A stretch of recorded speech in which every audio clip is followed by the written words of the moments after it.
நண்பர்கள் அனைவருக்கும் வணக்கம். காதல்னா இப்படி இருக்கணுங்க.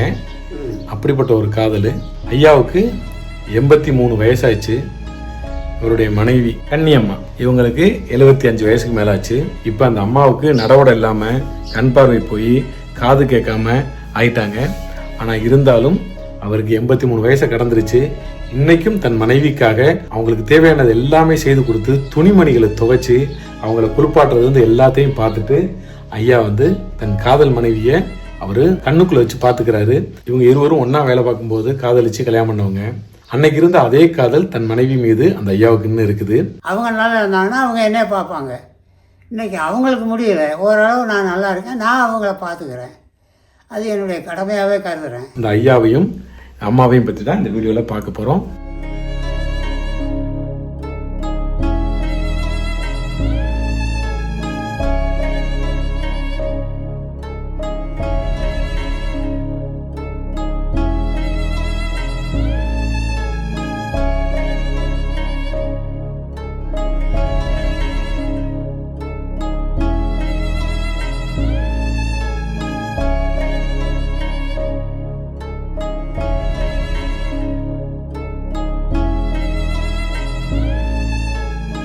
ஐயாவோட பேரு ராஜ். இவர் ஒரு சமயக்காரர். இங்க ராஜதீபம் அப்படின்னு ஒரு மில்லு இருந்திருக்கு. அந்த மில்லுல சமயக்காரரா வேலைக்கு வந்திருக்காரு. அந்த மில்லு இப்ப மூடிட்டாங்க.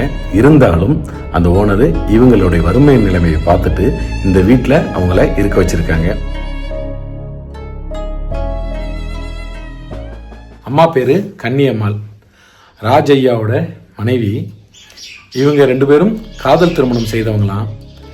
அன்னைக்கு காதல் திருமணம் செய்த அன்னைக்கு எவ்வளோ அன்பு வச்சிருந்தாரோ அதே அன்போட இந்த அம்மாவை இன்னும் நல்லா பார்த்துக்கிறாங்க. இந்த அம்மாவுக்கு இப்போது கண் பார்வை இல்லை. காது ஒரு கண்ணில் தான் கொஞ்சம் பார்வை இருக்குது. இந்த கண்ணில் சுத்தமாக பார்வை இல்லை. காது ஒரு காது சுத்தமாக கேட்காது, இன்னொரு காது மெதுவாக தான் கேட்குமா. அதுவும் ஐயா ஜாடமாடையாக பக்கத்தில் போய் சொன்னால் மட்டும்தான் புரியுமா. உங்களுக்கு மூட்டு 2ம் வலி ஜாஸ்தியாகி முதுமையின் காரணமாக இவங்களால நடக்க முடியாது. இவங்களுடைய தேவைகள் அனைத்தையுமே பார்த்துக்கிறது யாருன்னா த கிரேட் மேன். இவங்களை திருமணம் செய்து இன்னைக்கு வரையும் சந்தோஷமாக வச்சிருக்கக்கூடிய அவங்க கணவர். இப்போ எனக்கு முடியலை அப்படின்னு சொன்னால் அவங்க நல்லா இருந்தாங்கன்னா அவங்க என்ன பார்ப்பாங்க. இன்றைக்கி அவங்களுக்கு முடியலை, ஓரளவு நான் நல்லா இருக்கேன், நான் அவங்கள பார்த்துக்கிறேன்.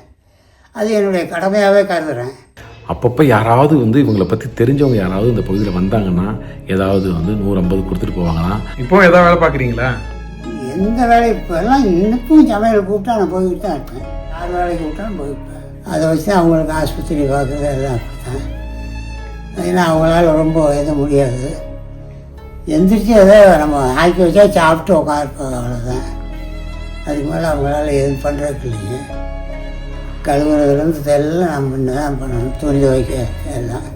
வறுமையில் இருந்தாலும் தன் மனைவியை நல்லா பார்த்துக்கணும். அந்த ஐயா ஒரு விஷயத்த சொல்லி என்கிட்ட அழுதுட்டாருங்க. இப்போ இந்த ஐயாவுக்கு வேலை இல்லை, ஏன்னா இந்த மில்லை மூடிட்டாங்க. எப்போயாவது ஒரு தடவை தான் பார்த்திங்கன்னா இவருக்கு சமையல் ஆர்டர் அவங்க கூப்பிட்டு போனாங்கன்னா ஏதாவது ஒன்று கிடைக்கும். அப்படி கிடைக்கிறத வச்சு தினமும் பார்த்திங்கன்னா ஒன்று சாம்பார் வைப்பாரான், இல்லைன்னா ரசம் வைப்பாரான், இல்லைனா தயிர் வாங்கிட்டு அதை வச்சு சாப்பாடு கொடுத்துட்டு வரான். இதை பார்த்துட்டு அந்த அம்மா கேட்டாங்கன்னா ஒரு நாள் நான் சாகிறதுக்குள்ளேயாவது ஒரு நாளாவது கறிமீன் வாங்கி கொடுத்துருவேன்னு நினச்சோன்னே ஒரு கண்களைங்க அழுதுட்டாரான். 6 மாதமாக வேலையில் சும்மா இருந்தான், கையில் வருமானம் இல்லை. அவங்க என்ன கேட்டாங்க தெரியுமா, எங்கள் அவங்களேமாச்சும் எனக்கு கறிமீன்லாம் வாங்கி தருவீங்களா அப்படின்னா எனக்குன்னா ரொம்ப மனசு கஷ்டமாகிடுச்சு. நான் எல்லாம் அப்படிலாம் நான் செய்ய மாட்டேம்மா. எனக்கு என்றைக்கு என்ன நல்ல நேரம் எல்லாம் வாங்கினா அன்றைக்கி எல்லாமே உனக்கு திரும்ப நான் பழையபடி எல்லாம் செய்வேன், செய்யாமல் அங்கேயும் போக மாட்டேன் அப்படின்னு. நல்ல சாப்பாடு சாப்பிட்டு எவ்வளோ நாளாச்சு. ஒரு சிக்கனாவும் மீனாவும்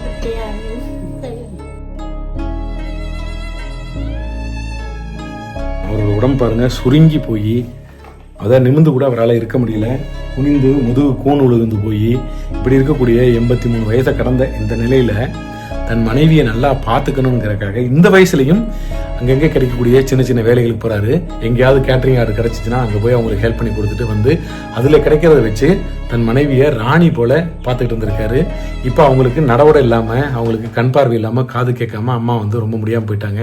ஐயா அவங்களை நல்லா பார்த்துக்கிறாராம்மா? காது கேட்காது. ஐயா பாத்துக்கிறாரா? காது கேட்காது. நான் பார்த்துக்கிறேனான்னு கேட்குறாரு, நான் நல்லா பார்க்குறேனான்னு கேட்குறாரு. ஏதாவது சொல்லு. நல்லா பார்த்துக்கிறேன். அவர் பார்க்காத யார் பார்க்க போறாங்க? யார் இருக்கிறாங்க வேற? யார்? எங்களுக்கு வந்து பூர்வீகம் வந்து நான் பிறந்த மரமாகட்டும், அம்மா பிறந்தது வந்து Uthukottai, Andhra border. Love marriage. அந்த லவ் இன்னைக்கு வரை இருக்கு. தொட்டுட்டோம்ல, அது விடக்கூடாது. அந்த பாவம் எனக்கு வேண்டாங்க. நான் செத்தாலும் அவங்க நல்லா இருக்கணும். இந்த ஐயா எவ்வளவுதான் அந்த அம்மாவை நல்லா பார்த்துக்கிட்டாலும் அந்த அம்மா அடிக்கடி வர பயங்கரமா திட்டுறாங்க. இருந்தாலும் அதெல்லாம் பொறுமையா கேட்டுட்டு இந்த காதில் வாங்கி இந்த காதில் விட்டுட்டு அவங்களுக்கு தேவையானதை செய்து கொடுக்குறாரு. அம்மாவை அங்கேருந்து இப்படி இங்கே கூட்டிகிட்டு வந்து இங்கே உட்கார வச்சு இங்கே வச்சு தான் குளிக்க போகிறான். குளிக்க வச்சுட்டு கொண்டு போய் அங்கே அவங்களுக்கு ட்ரெஸ் எல்லாம் மாட்டி விட்டு உட்கார வச்சிடுறது. அம்மாவுக்கு பாருங்க, பூ வச்சது, தலை சீவுனது, பொட்டு வச்சது எல்லாமே ஐயா தான் பண்ணி கொடுத்துருக்காரு. இந்த ஐயா கூடவே ஒரு மகள் இருக்காங்க. இவருக்கு ஒரு மகன் இருந்தாங்க, அவங்க இறந்து போயிட்டாங்களாம். இந்த மகள் வந்து பார்த்தீங்கன்னா இவங்களுக்கு எந்த வேலைக்கும் போக முடியாது. இவங்க வந்து ஒரு மனநிலை பாதிக்கப்பட்ட மாதிரி இருக்காங்க. இவங்களுக்கு 35 வயசுக்கு மேலே ஆயிடுச்சா. இவங்களுக்கு பார்த்தீங்கன்னா ஒரு காலும் ஒரு கையும் வந்து சரியாக வராது. அவங்களுடைய வயிற்றில் பிரச்சனை இருக்கா. இந்த மாதிரி நிறைய பிரச்சனைகளோட இவங்க இருக்காங்க. இவங்களுக்கு திருமணம் ஆகலை. அவங்களுக்கு வருத்தம் என்னென்னா, ஐயா என்னை கொண்டு போய் எங்கேயாவது ஒரு ஹோமில் சேர்த்து விட்ருங்க, எங்கள் அப்பா அம்மா காலத்துக்கு பிறகு என்னுடைய வாழ்க்கை என்ன ஆகுமோன்னு தெரியலன்னு சொல்லி அவங்க வேதனைப்படும் போது ரொம்ப வேதனையாக இருக்குது.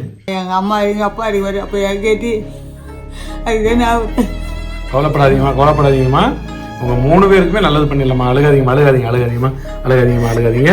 நாம இந்த ஐயாவோட குடும்பத்துக்கு உதவ போறதை பத்தி கேள்விப்பட்டோன்னே வாலண்டியரா சென்னையை சேர்ந்த ஒரு மேடம் நமக்கு கால் பண்ணி, என் குடும்பத்தின் சார்பாக மாதம் 12ஆம் தேதி நான் யாருக்காக ஏதாவது உதவி பண்ணணும்னு நினைக்கிறேன், அதை இந்த முறை இந்த குடும்பத்துக்கு செய்யுங்க அப்படின்னு சொல்லி 25,000 ரூபாய் பணத்தை அனுப்பி இவங்களுடைய வாழ்க்கையில மாற்றத்தை ஏற்படுத்த சொல்லி நம்மகிட்ட சொல்லியிருந்தாங்க. அந்த மேடம் தனது பேரை சொல்ல வேண்டாம் அப்படின்னு கேட்டுக்கிட்டாங்க. அதுக்காக அவங்க சொல்ல, அந்த நல்ல உள்ளத்துக்கு இந்த நேரத்தில் நம்ம நன்றி சொல்லணும். ஐயாவை கூட்டிட்டு போய் வீட்டுக்கு தேவையான மளிகை ஜாமெல்லாம் வாங்கி கொடுத்துட்டலாம் அப்படிங்கிறதுக்காக போகிறோம். ஐயா வந்து சமையல்லாம் அவருக்கு செய்ய தெரியும் அப்படிங்கிறதுனால வீட்டுக்கு என்னென்ன தேவைன்னு சொல்லி அவங்கள்ட்டே சொல்லி எடுக்க சொல்லிட்டேன்.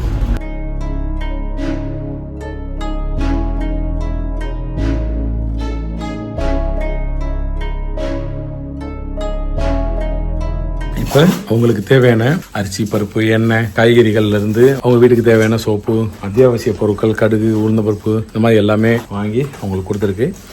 இந்த பொருள் தீர்வதற்குள்ளாக இவங்களுக்கு ஒரு ஹோம்ல சேர்த்து விட்றேன்னு சொல்லியிருக்கேன்ல, அதை செய்து விட்டுருவோம். ஐயா, இந்த பணத்தை வச்சுக்கோங்க. இந்த ஜாமாவையும் இந்த பணத்தையும் சென்னையில் உள்ள மேடம் தான் உங்களுக்கு கொடுக்க சொன்னாங்க. இப்போதைக்கு இதை வச்சுக்கோங்க. இது முடியறதுக்குள்ள உங்களுக்கு ஹோம்ல சேர்த்து விட்றேன். சரிங்க. இப்படி டெய்லி காலையில், மத்தியானம், நைட்டுக்கெல்லாம் சமைச்சு காஃபி டீ போட்டு கொடுக்குறது எல்லாமே இந்த ஐயா தான் அந்த அம்மாவுக்காக பண்ணுறாங்க. அந்த அம்மாவை குளிக்க வைக்கிறது, அவங்களுக்கு மேக்கப் பண்ணுறது, ட்ரெஸ் பண்ணி கொடுக்குறது எல்லாமே பண்ணி கொடுத்து அவங்கள ஒரு குழந்தை போல் பார்த்துக்கிறாரு. இன்னும் பார்த்தீங்கன்னா இப்போ வரையில் அவங்களுக்கு வெத்தலை பாக்கு வாங்குறது, அவங்களுக்கு தேவையானதெல்லாம் வாங்கி கொண்டு கொடுத்து பார்த்துக்கிறாரு. இப்போ அவங்களால ரொம்ப முடியல, அவருக்கும் வந்து தளர்ந்துட்டாரு. இவங்களை பார்த்துக்கிறதுக்கும் ரொம்ப கஷ்டமாக இருக்குல்ல, எங்கேயாவது ஹோமில் எங்களை சேர்த்து விட்டா நல்லா இருக்கும்னு சொல்லியிருக்காங்க. இவங்களுக்காக ஒரு நல்ல ஹோம் பார்க்கறதுக்கான ஏற்பாடுகள் இங்கே பண்ணியிருக்கேன். கூடிய விரைவில் அவங்களுக்கு ஹோம் பார்த்து ஒரு 3 பேரையும் அங்கே கொண்டு போய் ஒரு நல்ல ஹோமில் கொண்டு சேர்த்து விடணுன்னு. யாராவது இதை பார்த்துட்டு இருக்கவங்க, உங்கள்கிட்ட நல்ல ஹோம் இருந்தது, உங்களுக்கு தெரிஞ்சவங்க இருந்தாங்கன்னா கூட சொல்லுங்கள். கொண்டு போய் அவங்க என்ன கேட்டாலும் சரி அதை கொடுத்து இவங்களை அந்த ஹோமில் சேர்த்து விடணும்னு ஆசைப்பட்றேன். சீக்கிரத்தில் வரமா, அதெல்லாம் சாப்பிடுங்க, பிஸ்கட்லாம் இருக்குது. தன் மனைவிக்காக 85 வயதை கடந்த இந்த ஐயா இன்னைக்கும் அவங்கள நல்லா வச்சுக்கணும்னு பாடுபடுறாரு பார்த்தீங்களா. அவங்களுக்காகவாது நம்ம ஏதாவது செய்யணும்னு ஆசைப்படணும்ல. நம்ம வீட்டில் நம்ம அப்பா அம்மாவுக்கு இந்த மாதிரி நிலைமை நம்ம விட்டுருவோமா, விட மாட்டல. அதுபோல் நினச்சி இவங்களுக்கு ஏதாவது உதவிகள் நம்ம எல்லாரும் செய்யணும்னு ஆசைப்பட்றேன். இந்த ராஜ ஐயாவுக்கும் இந்த கன்னியம்மா அவர்களுக்கும் நீங்கள் உதவணும்னு நினச்சிங்கன்னா உதவுங்க. அதை உங்களுக்கு நேரடியாக போய் சேர்ந்து அவங்களுக்கு என்னென்னலாம் செய்து கொடுக்குறோம் அப்படிங்கிறதையும் உங்களுக்கு வீடியோவை போடுறோம். நீங்கள் உங்கள் குடும்பம், தாய், தகப்பன், குழந்தைங்க எல்லாரும் உங்களோடு வாழணும், நல்லா இருக்கணும். எல்லாருக்கும் நன்றி. எங்களுக்கு உதவுறவங்களுக்கெல்லாம் நன்றி.